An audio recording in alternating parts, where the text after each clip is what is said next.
नमस्ते किसान भाइयों, स्वागत है आप सबका एबीएस इंडिया की यूट्यूब चैनल में। मेरा नाम है डॉक्टर प्रशांत कामलिया और आज हम बात करेंगे कि काफ में फीडिंग मैनेजमेंट कैसे होता है। क्योंकि काफ है वो सबसे इम्पोर्टेंट जो आने वाले जनरेशन है उसका इम्पोर्टेंट सब्सटेंस है, उसका इम्पोर्टेंट एनिमल है। तो हमें उसके मैनेजमेंट में कौन कौन से चीज़ों का ध्यान रखना चाहिए वो आज हम देखेंगे। तो जो हम हमारे बछड़े को जो पहला मिल्क देते हैं उसे हम कोलोस्ट्रॉम कहते हैं, जो गाय में से उसका कायम होने के बाद में तुरंत पाया जाता है। तो कोलोस्ट्रॉम की क्या खासियत है वो हम जाने तो कोलेस्ट्रॉम जो वो होता है जो first secreted milk after parturition, मतलब काविंग के बाद जो मिल्क सिक्रेट होता है वो। और उसकी खासियत है कि उसमें लार्ज अमाउंट ऑफ ग्लोबुलिन्स होते हैं। जो ग्लोबुलिन्स हैं वो एक प्रकार के प्रोटीन सब्सटेंस रहते हैं जो हमारे बछड़े हैं उसको इम्यूनिटी प्रोवाइड करते हैं। तो वो कोलेस्ट्रॉम में सबसे ज़्यादा अमाउंट में रहते हैं। तो और जो भी ये ग्लोबुलिन है, गामा ग्लोबुलिन है, वो एक एंटी बॉडी के तरह काम करते हैं और वो हमारे जो भी बछड़े हैं वो गाय के बछड़े में इम्यूनिटी प्रोवाइड करते हैं। और इसमें जो सबसे ज़्यादा न्यूट्रिएंट कोलेस्ट्रॉम में रहता है, क्योंकि कोलेस्ट्रॉम में सबसे ज़्यादा विटामिन ए भी रहता है, सबसे ज़्यादा प्रोटीन भी रहता है और सबसे ज़्यादा एंटीबॉडी भी रहता है। तो और जब भी हमारा बछड़ा का जन्म होता है, काविंग होता है, तो उसके अंदर जो भी उसका म्यूकोनियम है, मतलब उसके अंदर जो भी फिसिस फंसा हुआ है उसको एक लग्जेटिव इफेक्ट भी देगा। तो अच्छे तरह से वो पूरा बाहर निकल जाएगा उसका पहला फिसिस। और हम इसकी देने की बात करें तो जब भी बछड़े का जन्म होता है तो उसको पहला डोज 15 से 30 मिनट में दिया जाता है और उसके बाद दूसरा डोज 12 घंटे के बाद दिया जाता है। और अभी ये 2 डोज देने के बाद हम एडवाइस करते हैं कि पहले थोड़े दिन के लिए हम उसको 1/10% बॉडी वेट के हिसाब से दें। माने कि जब हमारा बछड़े का वजन 10 किलो है तो हम उसे 1 लीटर कोलेस्ट्रॉम मिल्क दे। और उसके जैसे जैसे उसका टाइम बढ़ता जाता है हमें उसे 8% करना है दूसरे डोज के लिए। और दूसरे डोज के बाद हम उसे सेकंड और third day 10% of body weight आराम से दे सकते हैं। तो कोलेस्ट्रॉम फीडिंग में हमें ये चीज़ों का ध्यान रखना है कि जो पहली बार हम जो मिल्क देते हैं वो कोलेस्ट्रॉम ही होना चाहिए, क्योंकि वो बछड़े की इम्यूनिटी के लिए भी अच्छा है और उसके नॉर्मल फिजियोलॉजिकल पैरामीटर यानी कि फिसिस एक्सप्रेस करने के लिए भी ज़्यादा अच्छा है। कई बार फील्ड में ऐसा होता है कि काविंग होने के जस्ट आफ्टर मदर की डेथ हो जाती है। तो इस केस में जब कोलेस्ट्रॉम अवेलेबल नहीं होता तो हम क्या करते हैं, जो डेयरी फार्म है कॉमर्शियल उसमें क्या करना चाहिए। तो उसके लिए हम कोलेस्ट्रॉम सब्स्टिट्यूट बना सकते हैं। तो कोलेस्ट्रॉम सब्स्टिट्यूट बनाने के लिए सबसे पहले हमें 2 एग लेने हैं, उसको 30 ml कस्टर्ड ऑयल में मिक्स करना है और उसके बाद जो मिक्सचर होता है उसे हम कोलेस्ट्रॉम सब्स्टिट्यूट बोलते हैं। तो कई केस में ऐसा भी होता है जो हमारा एनिमल्स हैं, बछड़ा है, बछड़े हैं, वो ये जो कोलेस्ट्रॉल सब्स्टिट्यूट पीने से मना कर सकते हैं, वो रेजिस्ट करते हैं। तो उसके लिए हम सिर्फ कैस्टर ऑयल भी यूज़ कर सकते हैं, वो भी अच्छा रिजल्ट ही देता है। वो भी एक लग्जेटिव इफेक्ट ही प्रोवाइड करता है। और इसके बाद जो हमें केयर रखनी है वो है कि हमें पहले ही वीक में हमारा एनिमल है उसका डिवोर्म करना है, क्या ताकि उसके अंदर जो भी उसके पैरासाइटिक लोड है वो ख़त्म हो जाए और हमें उसका ग्रोथ रेट अच्छा मिले। और हम एंटीबायोटिक और फीड एडिटिव्स का भी यूज़ करना प्रीफर कर सकते हैं मिल्क और कंसंट्रेट में, क्योंकि ये अल्टीमेटली एनिमल को ग्रोथ प्रोवाइड करेगा। तो अब हमारा दूसरा क्वेश्चन आता है कि हम कैसे जो हमारे न्यूबॉर्न काफ है उसको मिल्क फीडिंग कर सकें। तो उसके लिए यहाँ पे मैंने आपको 3 गाइडलाइंस दी हैं। पहला है कि हमें इंडिविजुअल काफ पे मॉनिटरिंग करना है। हमें सारों काफ में एक साथ नहीं करना, हमें एक काफ को इंडिविजुअली फोकस करना है और उसके वेट के हिसाब से, उसके अंदर ग्रोथ रेट के हिसाब से हमें उसको मिल्क फीडिंग देना है।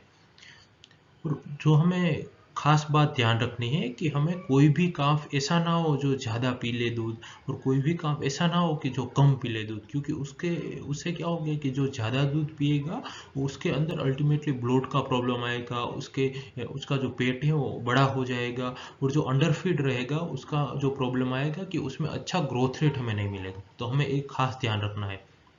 और जो भी हम कोलेस्ट्रॉम देते हैं, मिल्क देते हैं, उसको 39 डिग्री सेल्सियस पे गर्म करना है, फिर उसको ठंडा करना है। क्योंकि जो हम ऐसी प्रोसेस करेंगे तो उसमें से जो भी उसके अंदर बैक्टीरियल कंटामिनेशन होगा वो भी चला जाएगा और थोड़ा फैट भी कम हो जाएगा। तो ये भी हम जब मिल्क फीडिंग करते हैं तब ध्यान रख सकते हैं।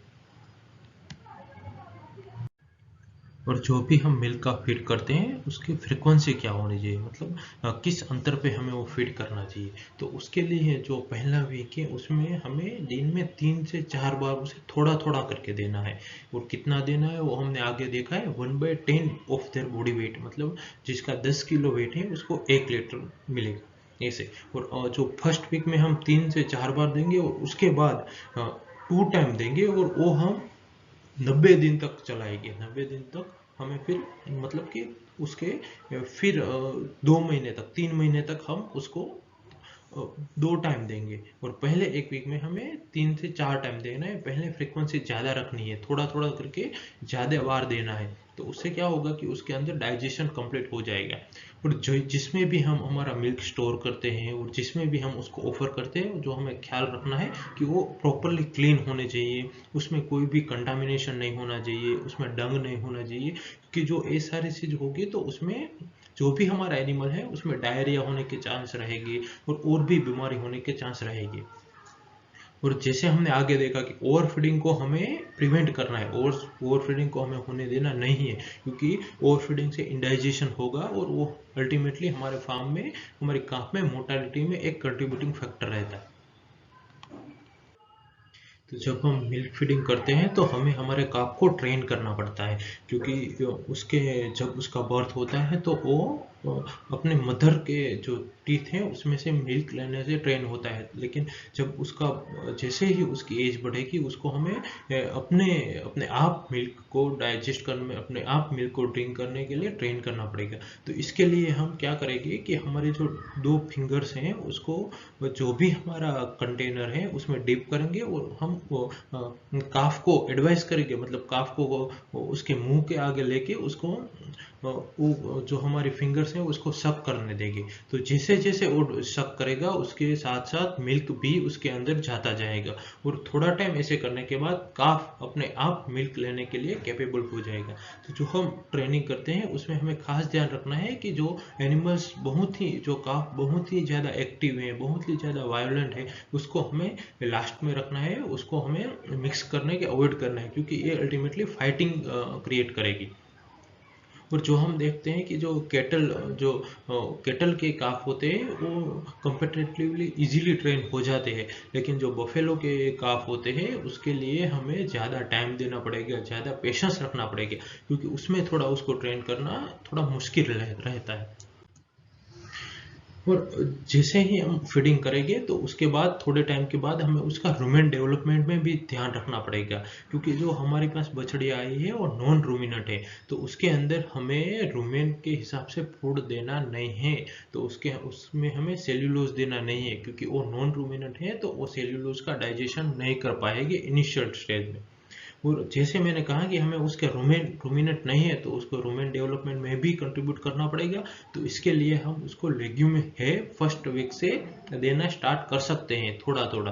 तो उससे क्या होगा कि उसके रूमेन डेवलपमेंट, रूमेन ग्रोथ में साइमल्टेनियसली स्टिमुलेट उसका रूमेन ग्रोथ होगा। और जो हमें खास बात ध्यान रखनी है, और जो मोस्ट ऑफ फार्मर्स, जो खेडूत किसान मित्र होते हैं उसका ख्याल नहीं रखते, वो है कि हमें यूरिया फीडिंग नहीं करना है। क्योंकि ज़्यादातर क्या होता है कि हमें हमारा जो बड़े एनिमल है उसके लिए यूरिया ट्रीटमेंट करा हुआ फोडर है वो रखा होता है, तो वो हमें भूल के भी हमारे काफ में नहीं देना है। क्योंकि क्या होगा कि जो हम काफ में यूरिया देंगे तो उसमें साइनाइड टॉक्सिसिटी हो जाएगी, यूरिया टॉक्सिसिटी हो जाएगी, और उसके बदले उसका जो भी उसका डाइजेशन का पूरा सिस्टम है, उसका रूमेन है वो बड़ा होके अल्टीमेटली वो काफ मोर्टालिटी में कन्वर्ट हो जाएगा। तो हमें यूरिया फीडिंग फर्स्ट थोड़े समय के लिए अवॉइड करना है। तो जैसे हमने बोला कि पहले थोड़े टाइम में हम मिल्क देते हैं तो उससे क्या होता है, तो हम यहाँ पे एक कंसेप्ट देखेंगे कि उस इसोफेगस ग्रू। क्योंकि क्या होता है कि जब हम मिल्क देते हैं तो वो मिल्क रूमेन रेटिकुलम को बाईपास करके सीधा ओमेजम एबोजम में चला जाता है, और उसके लिए यहाँ इसोफेगस ग्रू काम करता है। तो ए ग्रू क्या करता है, जब भी हम मिल्क देंगे तो ए ग्रू ओपन होके उसी में से ही जो रुमेन है उसको बाईपास करेगा। लेकिन सेलुलोज होगा तो उसके सेलुलोज को आइडेंटिफाई करके जो एक ग्रूव है रिफ्लेक्स क्लोज हो जाएगा रफेस्ट ब्रीडिंग के दौरान। तो इसका मेन जो उसका एडवाइस है वही है कि एफिशिएंटली डाइजेशन, जो मिल्क का एफिशिएंट डाइजेशन है ओबेजम में और इंटेस्टाइन में, उसको उसके लिए ये बहुत ही जरूरी फिनोमिनन है वो जो हमारे काफ में एक्टिव रहता है। तो अब हम देखें कि फीडिंग शेड्यूल क्या होना चाहिए। अब हमने देखा कैसे उसको फीड कराना चाहिए, उसको उसके जब मिल्क नहीं होता तो उसमें हमें कैसे उसको सब्स्टिट्यूट करना चाहिए। तो अब हम ये देखेंगे कि उसका फीडिंग शेड्यूल क्या होना चाहिए। तो 1 से लेकर 3 वीक तक हमें 10% ऑफ देयर बॉडी वेट देना है मिल्क जो होता है उसका। जैसे मैंने बताया कि अभी 10 किलो का रहेगा तो 1 किलो उसमें मिल्क जाएगा, इसी तरह। तो पहले जो हमारा जो काफ आता है उसके काफ के बर्थ वेट के आधार पे, जैसे हमने देखा, उसके आधार पे ही मिल्क की क्वांटिटी डिसाइड होती है। और जो हमें एक और चीज ध्यान रखनी है वो कि अब हम 1/10% ऑफ देयर बॉडी वेट तो देते ही देते हैं, 10% देते ही देते हैं, लेकिन हमें उसका ग्रोथ रेट के हिसाब से मिल्क को एडजस्ट करना है। अगर किसी काफ का ग्रोथ रेट ज्यादा है तो उसमें हमें ज्यादा मिल्क देना है, तो ऐसे भी हमें उसको एडजस्ट करना है। ये स्टैंडर्ड है, उससे हिसाब से चल के हमें थोड़ा थोड़ा इंक्रीज करना पड़ेगा। उसका ग्रोथ अच्छा है तो थोड़ा अच्छा देना पड़ेगा। तो जो डेयरी फार्म होते हैं उसके उसमें हमें जो जो भी हमारा होल मिल्क है उसको सब्स्टिट्यूट करने के लिए क्या क्या, उसको रिप्लेस करने के लिए क्या क्या देना पड़ता है। तो हम होल मिल्क को सब्स्टिट्यूट करने के लिए उसमें स्किम मिल्क दे सकते हैं, काफ स्टार्टर भी दे सकते हैं, और जो भी हम दे उसमें जैगरी है, ग्रेन है, ग्लूकोज है, वो हम ऐड करेंगे, क्योंकि जो उसकी एनर्जी नीड है वो भी सफिशेंट हो पाए, उसकी एनर्जी नीड है वो कंप्लीट हो पाए। और जो भी हम इसमें देते हैं हमें 4 वीक के लिए सुक्रोज का फीडिंग प्रिवेंट करना है, क्योंकि जब हम सुक्रोज देंगे तो उसमें डायरिया के चांस रहते हैं और अल्टीमेटली काफ मोर्टालिटी में कन्वर्ट होगा। तो हमें सुक्रोज का फीडिंग अवॉइड करना है फर्स्ट 4 वीक के लिए।